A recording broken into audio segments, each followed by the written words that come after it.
네. 자, 그래서 지금 마침 또 이런 아니 지금 100분 토론을 저희가 보고 있는 건 아닌데 상당히 질문의 그 톤과 내용이 질문 비슷해요? 내용이 비슷해요. 그래요? 어. 지금 뭐 가령 뭐 얼마 전 페북 김은정 뉴스쇼라던가 이렇게 김현정 이름도 등장하고 있기도 하고요. 네, 이런 질문 나오는데 제가 좀 이렇게 단답형 질문을 한번 던져 보겠습니다. 이재명 대표 하면 지금 또 여기 질문 중에도 나왔네요. 100분 토론에도 언론이 이재명 대표를 이렇게 친절하지 않다라는 설이 있는데 일단 두 분에게 있어서 이재명 대표는 어떤 사람인지 특히 이제 저는 황희도 이사한테는 좀 들어보고 싶고요. 좀 짤막한 이미지로. 그리고 그런 부분에서 여기서 이제 언론에 프렌들리하다가도 그렇지 않다 뭐 이런 이야기들을 주고받고 있네요. 언론과 이제 민주당의 관계를 얘기하는 것 같아요. 근데 그 부분도 조금 얘기를 나눠보도록 하겠습니다. 일단 워낙 본지 좀 되신 박주민 의원님 그리고 우리 황희도 위원장도 많이 보셨지만 조금 느낌은 다를 것 같아요. 네. 어떤 분인가요? 제가 먼저 말씀을 드리면 될까요? 네. 그럴까요? 네네. 저는 그 대표님을 보면서 그러니까 특히 제가 집권플랜본부 회의의 첫 회의 때 가서도 비공개 회의 때 말씀을 드렸던 게 뭐냐면 전략도 중요하지만 전술이 매우 중요하다. 매우. 왜냐면 이게 아까 제가 앞부분에 뭐 그 장성철 씨 얘기를 잠깐 하면서 말씀드렸듯이 추상적인 얘기, 뭐 좋은 얘기만 한다고 세상이 바뀐다고 생각하진 않습니다. 그러니까 정치는 시민운동과 다르다는 게 이제 제 생각이고 그러다 보니까 현실 정치가 훨씬 더 어려운 거죠. 그래서 뭐 종합예술이라는 얘기도 나오는데 그냥 추상적으로 뭐 당원들의 힘 아니면 뭐 진실은 승리한다. 이게 물론 지지자들한테 용기가 되는 말이지만 전 그 사이에 가교의 역할을 이제 오랫동안 해온 입장으로서 그게 거기에만 그치면 안 된다는 생각이 드는 거예요. 그러니까 지지자들이 뭐 때로는 분노하고 슬퍼하고 뭐 이런 그런 여러 가지 그 변화들이 있는데 그런 흐름에 잘 맞춰서 가는 게 결국 전술적인 강화라고 보는 건데 이재명 대표님 그런 감각이 굉장히 뛰어나신 것 같습니다. 원래 뭐 SNS의 뭐 트렌드에 발달하는 건 옛날부터 유명한 얘기였지만 결국 이걸 요약해 보면 전술적으로 매우 그 디테일하다. 그게 저는 그 특히 이재명 대표님이 그 일베 공무원 다룰 때 어떤 식으로 대처해야 되는지를 너무 잘 아신다. 결국 인간의 욕망을 그리고 잘 읽어야 이게 또 실제로 그 대중들의 그 민감한 부분 그리고 뭐 변화 흐름 이런 걸 캐치할 수 있잖아요. 그래서 전 그런 디테일에 강한 부분이 특히 가장 인상 깊었습니다. 사실 이제 언론의 악마화 부분과 좀 실제 이미지를 좀 비교해서 묻는 거기도 한데요. 네. 저는 뭐 이재명 대표님의 뭐 여러 점을 거론할 수도 있고 얘기할 수도 있지만 제가 옆에서 봐오면 굉장히 많은 어려움과 굉장히 많은 무게를 잘 견뎌내고 있어요. 인간적으로 보면 초인에 가깝다고 할 정도로 목숨을 잃을 뻔하기도 하고요. 굉장히 광범위한 수사, 그 탈탈 털 정도의 수사를 몇 년째 견디고 있고 온갖 모욕도 잘 견디고 있고 그리고 또 정책적인 결단이나 이런 부분에 있어서도 상당히 많은 짐을 저희 민주당이 이재명 대표에게 지우고 있죠. 뭐 토론이나 이런 것들을 하지만 그래도 결론이 안 날 때는 대표가 좀 결론을 좀 내야 되는 상황이 있어 왔고 그럴 때 보면 굉장한 무게감을 가지고 굉장히 오랫동안 고민하다가 결론을 내리고 하는 모습들을 보면 많은 무게를 짊어지고 많은 어려움들을 견디면서 묵묵히 잘 가고 있다. 그것만 봐도 뭐 이 같은 정치인이라고 표현하면 뭐 어쩔지 모르겠지만 참 대단한 분이에요. 그런 거 보면. 네. 맞아요. 굉장히 내성이 강하다라는 생각이 일단 들고요. 조금 제가 약간은 초보적인 질문도 해보겠습니다.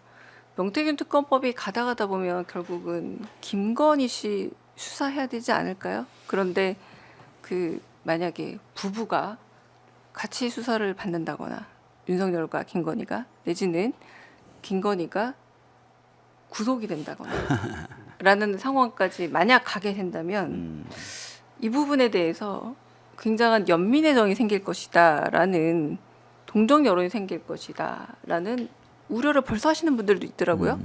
그렇진 않을 거예요. 제가 보기에 윤석열하고 검찰은 이미 손절을 했고요.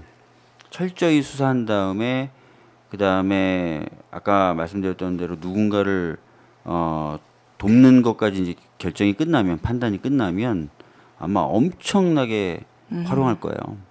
그리고 활용의 대상으로 김건희가 들어간다면 그런 동정심이 일어나지 않을 정도로 완전 파렴치한으로 만들어버릴 겁니다. 그러니까 저희가 그걸 걱정하실 필요는 없어요. 실제로 저도 그래서 굉장히 기대하고 있는 게 네. 지난 뭐 사실 몇 년 동안 윤석열 취임 이후부터 많은 시민들이 고통받았지만 특히 지난 12월 3일 이후로 지금 거의 한 2달 넘게 많은 분들이 밤잠을 지금 제대로 못 주무시잖아요.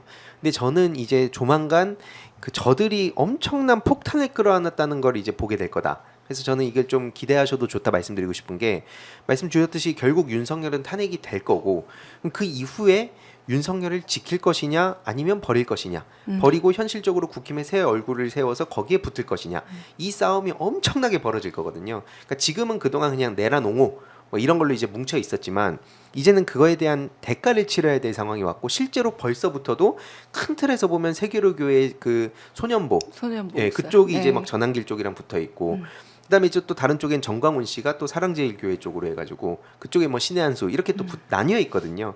벌써 이렇게 나뉘어져 가지고 서로 싸울 때는 팩트를 가지고 비판을 하고 있는데 이제 본격적으로 특히 윤석열 손절 국면 들어가고 김건희 씨까지 거기에 얹혀지면은 어떻게 당신들이 이럴 수 있냐라는 얘기와 아니다. 이거는 현실적으로 치고 가야 된다. 이런 여론들이 유튜브랑 커뮤니티에서 막 불붙을 겁니다. 이게 왜 중요하냐? 이거에 따라 국힘 정치인들이 또 움직일 수밖에 없기 때문에 특히 지금 뭐 영남 자민련이라는 얘기가 나오고 있잖아요. 그래서 그들을 그렇게 보면은 절대 안 움직일 것 같지만 이들도 선택을 해야 된다는 거죠.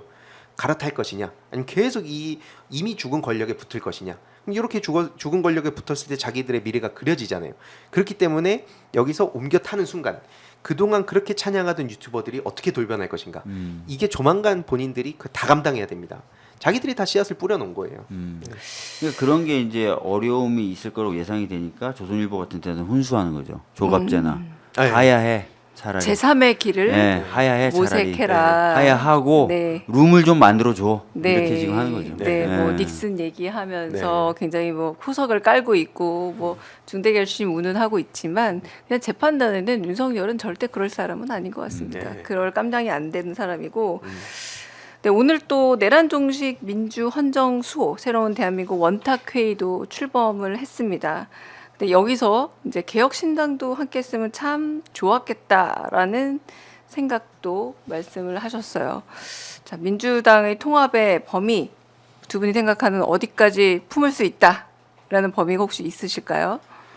뭐 일단 저 같은 경우에는 지금 국면에서는 뭐 내란 옹호 세력이냐 아니냐 이걸로 지금 나눠서 보기 때문에 결국 공화정을 받아들이냐 아니냐 이렇게 생각을 합니다. 근데 여기 이제 개혁신당이 사실은 또 이제 가장 걸림돌이잖아요. 저는 개인적으로 개혁신당은 이미 그 내부에서 벌어진 일들을 봤을 땐 저기가 그 민주주의를 지키는 정당이 맞나? 그러니까 아까 말씀드렸듯이 이준석의 서사가 붕괴되는 게 단지 그냥 이준석 개인을 향한 얘기가 아니라 그 당의 전체적인 시스템에 대한 내용이거든요. 결국 그런 생각을 가진 정치인들이 말씀 주셨듯이 그냥 젊다고 뭐 새 정치를 한다고 개혁자를 붙인다고 뭐 신자를 붙인다고 그게 개혁신당의 본래의 뜻을 갖출 수는 없다. 그래서 저는 개혁신당도 결국 국힘당으로 어떻게든 돌아가려고 지금 밑밥을 깔고 있는 상황으로 보이는데 그런 점에서 저긴 한 몸통이라고 전 생각을 합니다. 실제로 권영세 씨도 최근에 그 얘기를 했잖아요. 이준석도 품어야 된다는 식으로.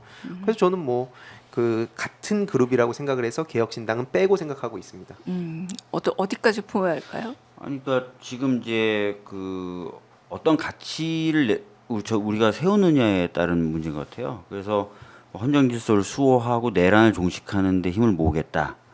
뭐 이렇게 되면 사실은 좀 폭넓게 열어놓고 대화할 필요는 있다고 봐요. 그래도 아마 개혁신당은 안 오지 않을까 싶긴 한데 하여튼 저희는 뭐 더 많이 더 강하게 연대를 할 수 있는 틀을 열어놓을 필요는 있죠. 예. 네, 오늘 좀 의미 있는 내용의 좀 일이 있었습니다. 12.6 사태로 선고를 받았죠. 사형 선고 받았습니다. 그리고 집행도 됐죠. 고 김재규 전 중앙정보부장의 재심이 결정됐습니다. 유족이 재심을 청구했고요. 이제 5년 전이었습니다. 1980년 김 전 부장이 사형에 처해졌는데요. 이게 45년 만에 재심이 이제 받아들여진 거죠. 12월 3일 비상계엄으로 온 나라가 어수선할 때 마침 그 전해에 서울의 봄이라는 영화를 많은 분들이 보셨고 그러다 보니 그 서울의 봄의 사건 계기가 됐던 바로 이 김재규 전 중앙정보부장의 그 사건들도 많이 보셨을 텐데요. 좀 시사점 있을 듯해요. 어떻게 좀 생각하시는지 좀. 먼저 좀 저는 뭐 사실 요 하나의 사안보다도 결국에 이게 이런 비슷한 사례들이 앞으로 계속 나오지 않을까 기대를 하는 이유가 뭐냐면요. 결국 저들을 제대로 처벌을 못하고 그냥 계속 그 떵떵거리고 산다는 선례가 남아있기 때문에 누구도 용기를 내가지고 이렇게 목숨 걸고 이렇게 나라를 지켜야겠다는 생각을 사실 전반적으로 하긴 되게 어렵잖아요. 물론 이제 그럼에도 불구하고 이렇게 많은 시민들이 거리로 나선 건데 결국 이렇게 용기를 내가지고 결단을 한 이런 사례들이 뒤집어진다. 그 시작점에 와 있다라고 저는 사실 생각을 했습니다. 그래서 친일파들 더 올라가면 많은 사례들이 있지만 실제로 친일파 이후로도 누구 하나 제대로 처벌받지 않고 지금 여기까지 이어져 온 거 아닙니까? 그들이 지금 보수의 탈을 쓰고 보수 대 진보 구도를 나눠가지고 지금 여기까지 온 건데 이 역사를 새롭게 쓰는 그런 시작점이 되지 않을까 기대를 해봅니다. 저는 어떨 때는 윤석열 검사의 수사를 한번 다 뒤집어 봐야 되는 것은 아닌가라는 생각이 들 때도 있는데 의원님은 이 재심 결정 어떻게 생각하세요? 그러니까 최근에 제가 이제 그 내란 이후에 시민들과 대화할 자리가 있었어요. 그래서 원탁 테이블을 몇 개 이제 쭉 놓고 테이블별로 모든 토론을 하고 그 내용을 발표하는 그런 자리를 가졌었는데 대부분의 테이블에서 나왔던 얘기가 공무원들이 위법한 상관의 명령에 따르지 않아야 될 수 있도록 해주세요가 상위에. 그러니까 현장을 보신 거죠. 이게 명령을 받고 왔지만 군인들이 안 하는 거예요. 그걸 안 하는 걸 보고 진짜 이런 게 오히려 필요하고 또 아예 이제 그런 것들이 잘 굳어지면은 이런 위법한 개헌 같은 건 있지 않을 것이다라고 국민분들이 생각하신 거예요. 김재규 관련돼서도 사실 저희들이 이제 그런 부분을 검토는 해볼 수 있는 부분이잖아요.